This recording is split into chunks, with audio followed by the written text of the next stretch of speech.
Matamgi Manipuri Wari channel asibu tabiriba khwai pumnamakpu taramnokchari ngasi amuk lobirasi Tingkhanggi Leirang yankai suba tangka laizagi wadu tabada punsibasu laizade tingak yengnai laizana chatpa ngamloi haibaduda wadu makha taba ngamdre magi manaktagi mikup ama fawba lapna lehaningdi adubu laizagi apambadu thungnabagidama laizabu chatnaba haibani Laiza punsiba yeng bangamde mamai diluk tharaga tablapna amuk hairei phagi nate dada ai isaiga tamaruge dada su khalaga yengu ada dadaga punna leminaga dabis nate ai thanda kamaina leiduino ai wi thanta leirju haidubu dada na ngamme yamna punsiba du tablapna hairei Laiza dada wa haige munata ai su nang wada thamlaga side thanda leiba ngamloi khalibani nuai tribani ai ne hena nangalapna bakibani Adubu aina maram oiraga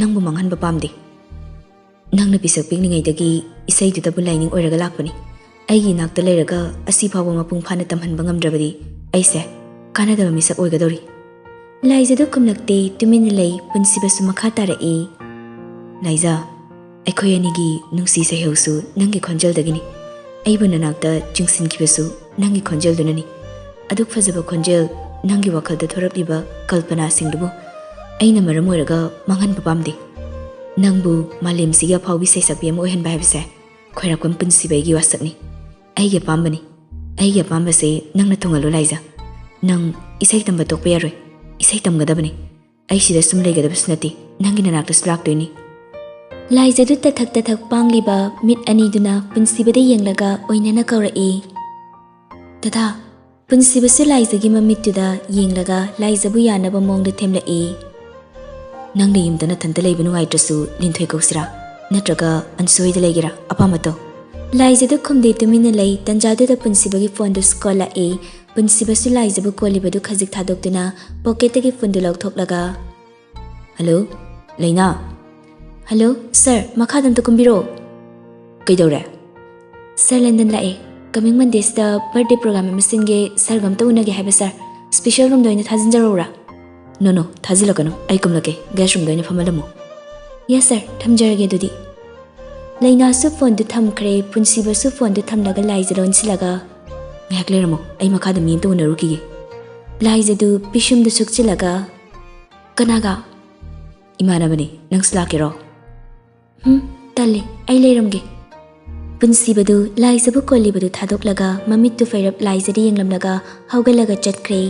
Laizadu tofam khangde wakaldu khanfam su khangde pamjabai seidusu tamningi tamningdabagi natte punsibagi apambas thunganingi aduga rastigi mataududa amuksu tali aduta sunate punsibada lotsinduna thamliba raski mawongduga yumduda mathanta karamna leirugani khanbada wakal thoktre Makoktu sofa duda ngaraga famlaga leirambadu wakaldusu charangnabatuda upai leite mikup khuding loina duna leiriba notebook ka pen gadu tap paikhalaga ahangba lamaiduda pangite iraga sanai ngahak iraba matung kari khalakpano khangde chap amuk lepi iriba lamai singduda munne yenglaga wakaldasu khali hauji aina tawgadabasibu karino aise nupini ko karigino aina yumduda leiba kirise kifam thokte Yumdu dadagi susar yawi ai dadagi loina bini yumdagi ma wahanni ai gi so hagle aina sumna tuktharaga sumlei rabadi yararoi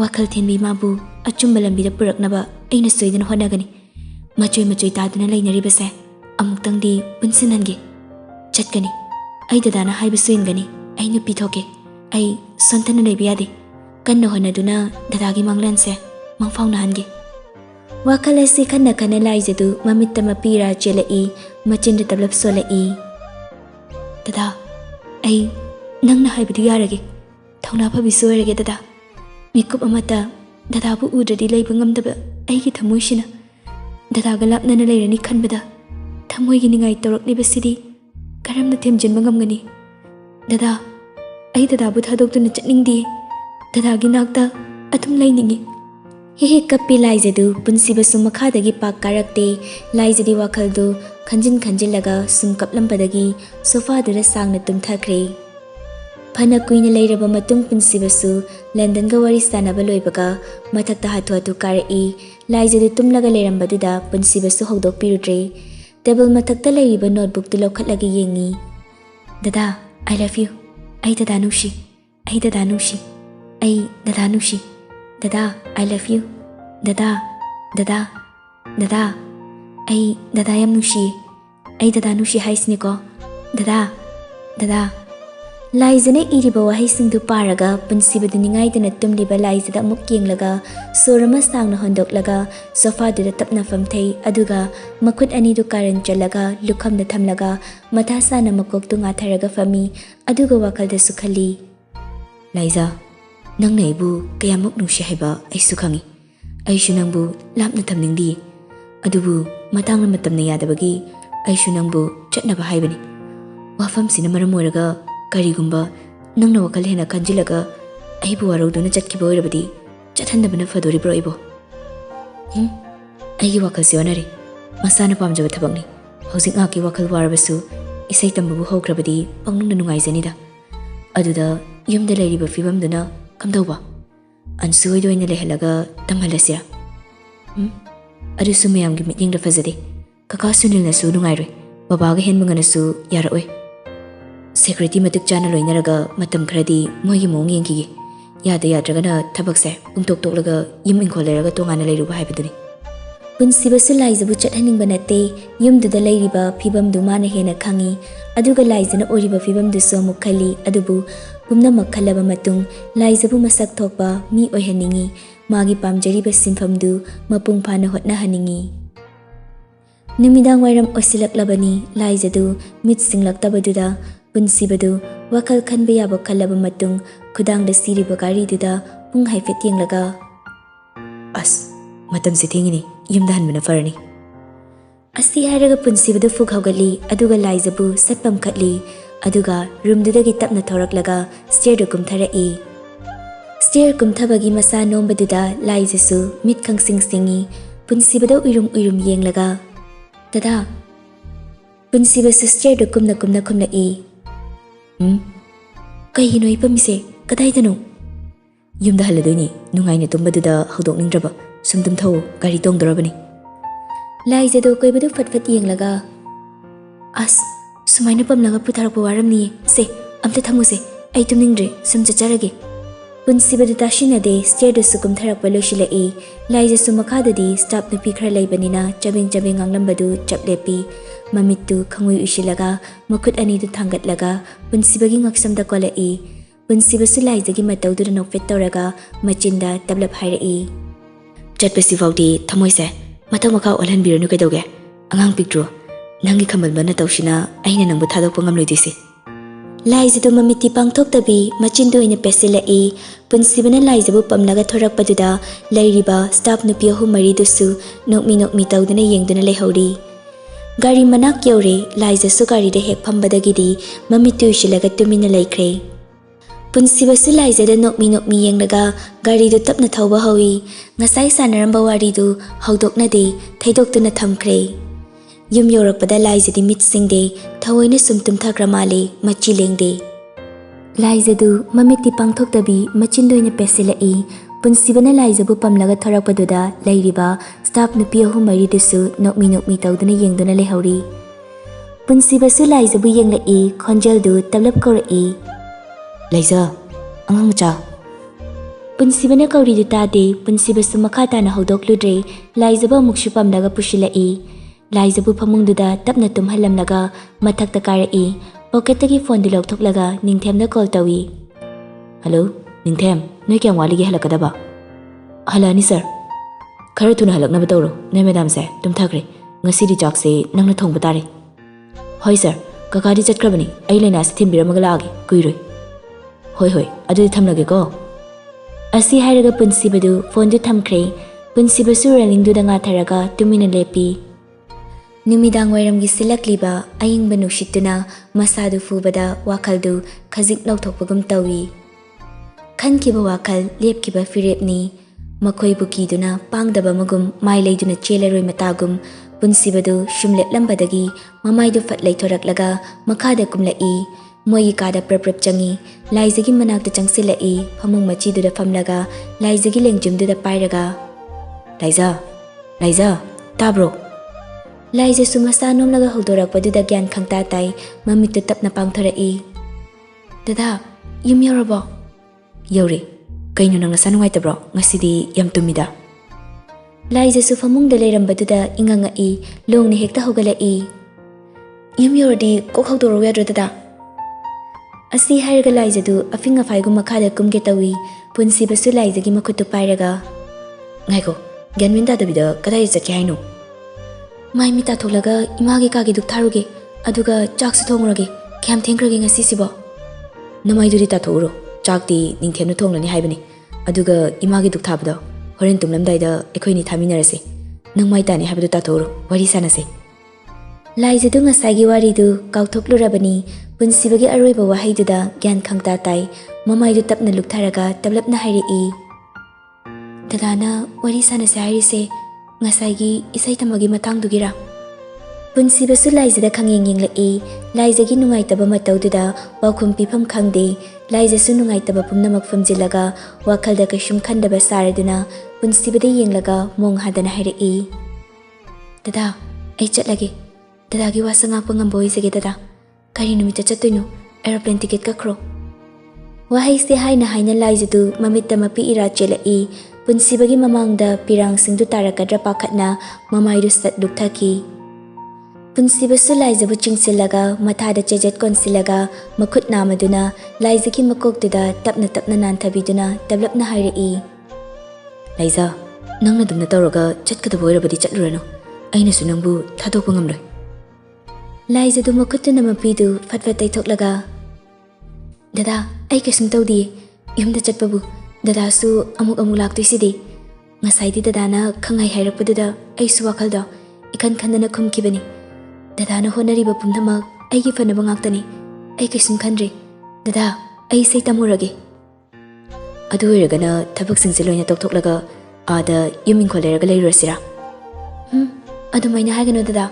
Kaidobagi yumingkhol leidino aikhoigi yum aduk chawba leiridudi yumda gyan tana leirudoini. Nangni sei tamba khotpa security budi loinaraga chatoini. Aduda yumda halaklaga kadura nathanta legadabda amuk sukiribani. Dada, adugidamaktadi kemta wabiruno yumduda mitop ama leibas natabadubo. Mitop natabaduni bera karise. Laiza, nang ansuhoidoina leiragera. Dada, yum leina migi mayumda kaidobagi leidoino mi yumda gyan tana sum leige ima hoi baba hoina yam nungairoi migi da sum yatsinbasu pamde. Ima duni aina yam kirise nangwanda yengba mityengdu aisu loina khangi Laiza. Laiza du matau iman mandana fat khumai. Dada, aina chatoribase isai tamba khaki wanate imana ingonda amadi dada da faini yengliba mityengdo chumna yengnaba chatkadoribani. Laiza gi wada tabada punsibado ingangai mamittu khuzilaga Laiza da munni yengladuna. Laiza. Laiza ju thawai sa sadana khumlai. Dada, miyoi be khoise kalak mihoba haibisidi isorna pibiraklaba posakni. Aranba wakhal khaliba makhoibu achumba lambida puraknaba honagadabani. Aranba wakhal singdo aikhoi kharana semdokpifam thoe mangtung yengdabi makhoidagi nathaiduna chatnaba sum honarabadi imungdo mahi langba sum helakani nongma nongmagi marai chaktherakani. Punsibadu gyanmen tade Laizana hairakliba wadu tabada ngakpana suloirabani wahai amata haide tingak yengduna lei Laiza su hande makha tarai. Matam amada isu imagi sarai yamna khanglai adubu ngasidi dadagi wari taruraga aingonda thauna ama pibagum tawi. Ithanta wahang kaya hangi pakhumsu isa itanta pise. Laiza, nahan khailon thoktabigum apang sarga leremise karigino. Dada, apang saba nati pumnamak khangi adubu isana isabu hantana khanjaduna aise tumina leithoklubani. Adubu ngasidi ai tumina leithoklaroi. Laikidraba imaduna imung manung nungsi chanana loinaduna harau leiminarambagi saktamdo karisu leitrabi aina mahutsinna tasin khamjinba ngamboi jage dada.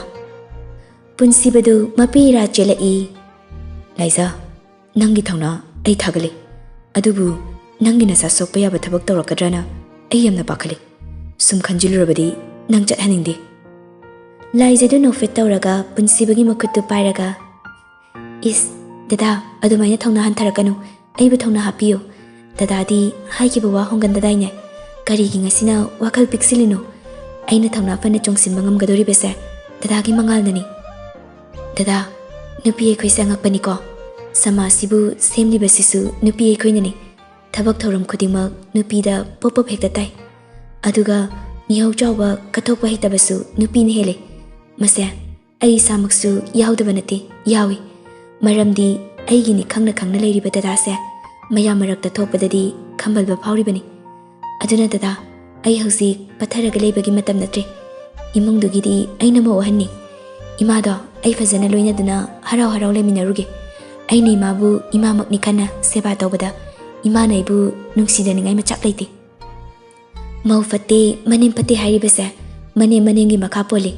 mamaudugi su makha pole fatte hariba manemdudagi nathairaga leirabadi nomagi fattabe helakani aduna manem phatrabasu mau oiriduna khara taptharaga phatriba manemdugi numit mangani ta seba fazana tawiba phatriba manem bokto mamau nupiba nungsiba kitangdi fawrakani fawrakfam sutoi maramdi phattabi manemdusu macha nungsiba khangbanina minungsi amadi soidana fawrakani ngasi laizana matau shungan mandana mari hairakliba wadu tabada punsibadi masadu tarang chatna laizada dumak yengduna lei laizasu sorama sangna hondoklaga punsibada yenglaga dada punsibadu gyan khangta tai ha laizadu waridu amaromda punaba honarai punsibagi makutu paikhalaga nokfit tawna mune yengi nahan makai hangi khana hangkidraba punsibagi khudangda hakliba tetududa mamitu khuzilaga yengladuna dada nang sangang oiringaida yam ngoksinarapra punsibadu masadu fingfingna kaidawi haino nahan wai yam ngoksinaramdoi maleba ngoksinarakdeda mi gyanem tarakrajani laizasu punsibagi tetu hakliba mapadu munne yenglaga sibu kainoba dada ai hangi khanba kuiramani sumkawba aidi yam hainade punsibadu nokfet tawraga yo tawrini sina nupa manmani posta draw laizadu machindu sugatlaga kari sibu nupa maleba posta ai kaina angang machana kolom ama pairaga koyak iksinbadu manbasibu aidi ubada odu moningi asi hairaga laizadu machindu pairamlaga mamaidu sat leithoki punsibasu nokmi tawduna laizagi khazaidu pairaga mu ansili aise yam hainadrabo oninglabo dada hainade oning haiba nate khutte yekliba mem se oning haijaba dada aina I love you ibado kokrabo